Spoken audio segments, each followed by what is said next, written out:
Good afternoon, everybody. It's time for Sunday dinner. So come on in and watch me get it going here this afternoon.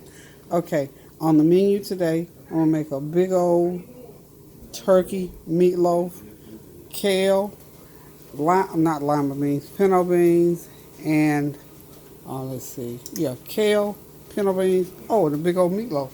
And of course, I got my salsa going on the side over there. We'll get over there and boiled potatoes, y'all. So I'm going to start out with my kale. This is, see, I'm going to cook two 1 pound bags of kale. Because you know, kale is real light, so 2 pounds of it is a pretty good amount. Okay, so I'm going to use this Goya hamon or ham seasoning. I'm going to put 2 packs of that to that 3 cups of water. Just going to go ahead and drop it right on there. I'm not going to be using any kind of cooking meat in here, but this hamon, this ham flavored seasoning does just what I need it to do. So I try to keep the kale as healthy as I can. So I got some little bits and pieces of margarine. So that's about a tablespoon. That's 3/4 of a stick of margarine. So in other words, I'm going to put a stick of margarine in this pot. Okay, got that done.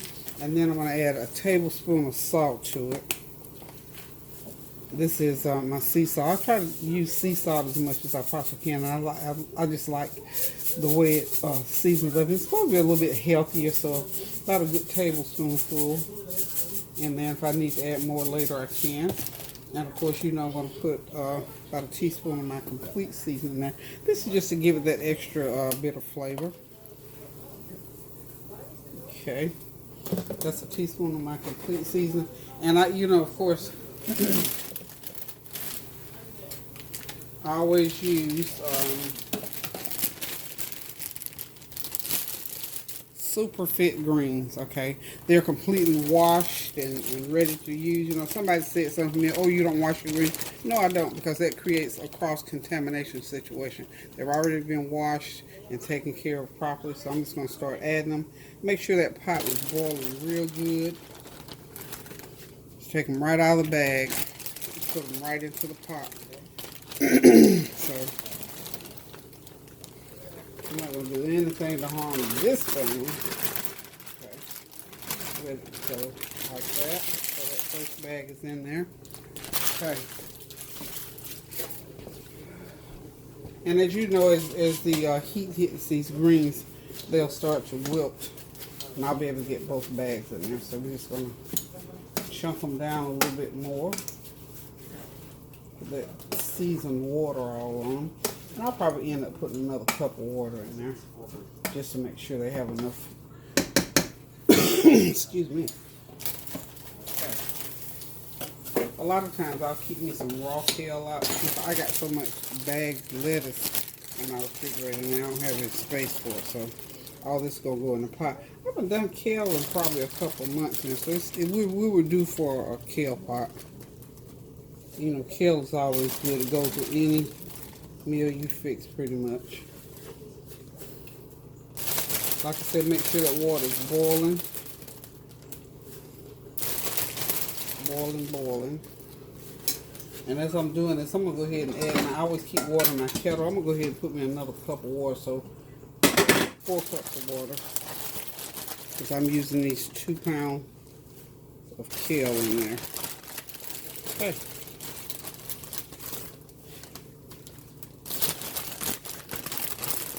Once I get them all down in there and they get into the water, I'm just going to put the lid on them. Throw some, I'm sorry, before I throw the lid on them, I'm going to throw 1 large onion on top of them and stir that in. And we're going to have us some good old kale greens for dinner. I've already pre-cut my onion, just slice it like so. Put it right on top of there. And I'm going to go ahead and stick the lid on it for now, and then I'll come back and stir it up. Let me get my lid from over here. So on goes the lid. Leave it on high boil for right now until it gets going, and when it gets going, you can turn it on medium low and let them cook I cooked mine for about another hour. Okay, next we're gonna move on over here to the meatloaf because I need to get it into the oven. I've already got, my sous chef is working well today. I've got a 3-pound package of ground turkey. I've got a large onion, a medium-sized green pepper, and 4 stalks of celery. And what I did was just put it in my Ninja and just chop it up real fine. And I'm gonna mix it all in together. And so I'm just gonna go ahead and put everything in here at one time. I've got about a half a cup of breadcrumbs that I'm pouring on top of there. And the breadcrumbs are just to help to hold the meat together because, as you know, turkey meat is sort of kind of a little bit softer. Um, and you have to do things to it to make it hold together. It's not as firm and as coarse as ground beef is. So we like the taste of turkey. So we'll go ahead and do the turkey meat. And I've also got a package of the onion soup mix I'm going to be dropping in there. And this is recipe soup mix for dips and whatever. It's the onion brand, so I mean the Food Line brand, and it's the onion flavored one. So I'm just going to open this package and just pour it right in there.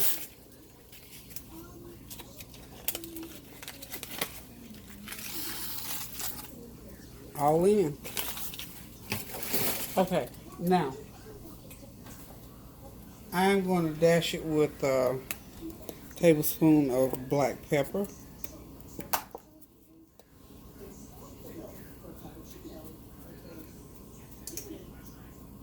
That should be a tablespoonful. Okay. Then I'm gonna go off camera in a minute. I forgot the sous chef didn't bring my tomato paste, so I got to put some tomato paste in there. And I'm going to start mixing it, and then I'm going to shape it and plop it right in the pan. See, this is a big hearty meal, but it's a very simple meal, y'all, today. I decided I was going to make it easy on myself today, just make a real hearty, simple Sunday dinner meal. Hold on, and I'll be right back. Okay, got my tomato paste here. This is a 12 ounce. I'm just going to put half of this paste in there, and I'll be using the rest of it for my tomato gravy. Okay.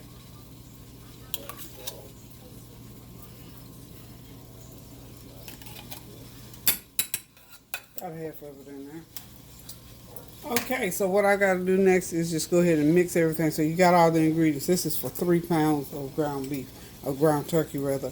3 pounds of ground turkey, a half a cup of breadcrumbs, 1 large onion, 1 small green pepper, 4 stalks of celery, 1 pack of that onion Lipton soup mix, tablespoon of black pepper, and I'm not going to use complete seasoning in this, I don't think, today, because I don't think I'm going to need it.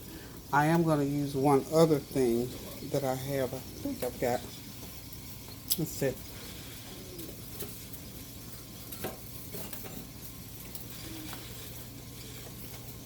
Oh, I know what I'm going to use today.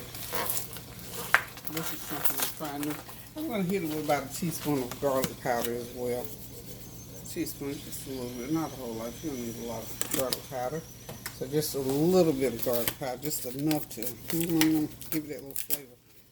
And one other thing too, I forgot for my kale greens. I like Goya. These little packets are wonderful. I meant to have grabbed some beef ones. They didn't have the beef ones, so we're not going to worry about the fact they didn't have the beef ones. So we're going to use these chicken ones. And what this does is give it that little flavor, and it'll take care of the salt content. We won't have to add a lot of salt to it. Okay? So I hear those greens boiling over there. Let's get them turned down. I'm going to go ahead and mix this, and I will be right back, and we'll be ready. When I come back, I'll be ready to put this meatloaf in the pan. Okay, now she's all mixed up and ready to go into the pan. I don't know what I was thinking about with that little tiny bowl. So what I always do is, because it's so big, just go ahead and plop it right on in there. You need a big dish. You need a really big dish for 3 pounds of meatloaf. So we're gonna have a meatloaf party around here today. Okay. Okay, it's not a whole lot of forming to it. There's plenty of space in there for it to cook and to be able to put the gravy on it after it's done. So I'm going to cook it open till about for about an hour and a half, and then I'll put the tomato gravy on. Okay, so y'all, there it is. The meatloaf, the turkey meatloaf is all done. Of course, I taste tested. Y'all want to know how I taste test? Once I got it all mixed up, I just take me a little salsa and pinch me off it, just to make me a little meatball, and put it in the microwave for about a minute and let it cook in the microwave. And that microwave, and that'll cook it. And you'll know, you can taste it. Then you got your little tiny piece of meatloaf to taste and make sure you got all your ingredients in. Like I said, I don't play around with flavor. I always have a way to do my taste test. I don't know if I shared that with you before or not. But anyway, I've got my oven set on 375. I'm going to go ahead and get it in the oven because we need to get this train rolling. They'll be in here at 4 o'clock ready to eat. So, meatloaf is going into my 350 degree oven on the top rack.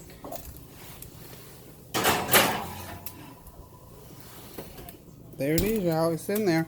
So, I'm going to go ahead and move on to my other things that I'm cooking. Next, I'm going to be cooking, I'll just show you how I put these potatoes together right quick. Hold on. Okay, and we're back. Time to do my version of boiled potatoes. However, they're going to be microwave potatoes. I've got 3.5 pounds of washed and peeled potatoes, and I cut them in pieces about like so, little quarter pieces. 3.5 pounds. And I've got I had a huge onion. That's what you need. Lots of onion in there, 1 large onion.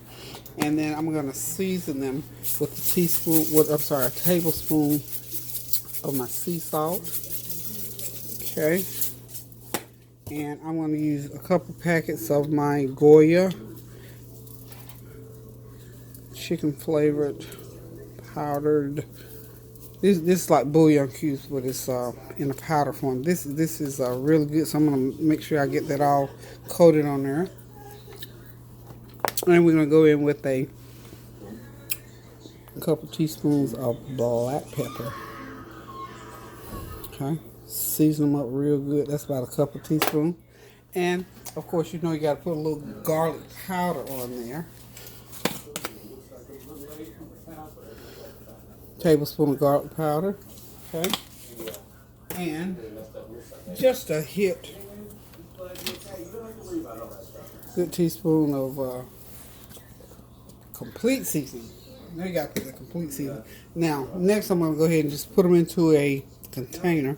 Haven't decided what container yet, but I'm going to make sure, I'm going to toss these potatoes to make sure they're good and coated. See, maybe a nice big fork. I got them in my colander still. Okay. This is a real simple, really good meal maker here. Some of these and a piece of meat, honey, will make a great meal. Or some of these, I'm making some salsa over the side over there. I like to make these and I'll sprinkle my salsa, garnish it on top with some salsa. Whew, some good eating, y'all. And I'm also, of course, you know I got to put a stick of butter on there. So I got a stick of butter waiting to go on there. So hold on a minute. Let me figure out what pan I'm going to put. I'm going to need a good sized pan. Okay. I am back. And I am getting ready to get these potatoes in the microwave. I found a nice big microwave bowl so I can use that. And I've melted down a stick of butter and 2 tablespoons of corn oil, canola oil, any kind of oil, or you could do a stick and a half of butter, however you want to do it. I just thought I'd switch it up with a little. Okay. Now, I'm going to put some saran wrap on top of that real nice and tight. And we're going to run these through the oven. It takes about 45 minutes, I think. 30, maybe 35, 40 minutes. And they are all nice and buttered up and soft and good tasting. This is a good easy way to make these potatoes, okay? Yum yum. Those are wonderful. I'm trying to think, did I put Well, you know what I didn't do? I had 2 packs of this. So I guess I'm supposed to put 2 packs on there. Okay. Oh, I didn't get 2 packs of these bouillon. And remember that this is 3.5 pounds of potatoes, so if you don't need to fix that many, just cut the recipe in half.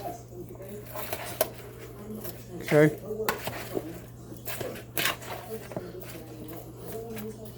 Okay.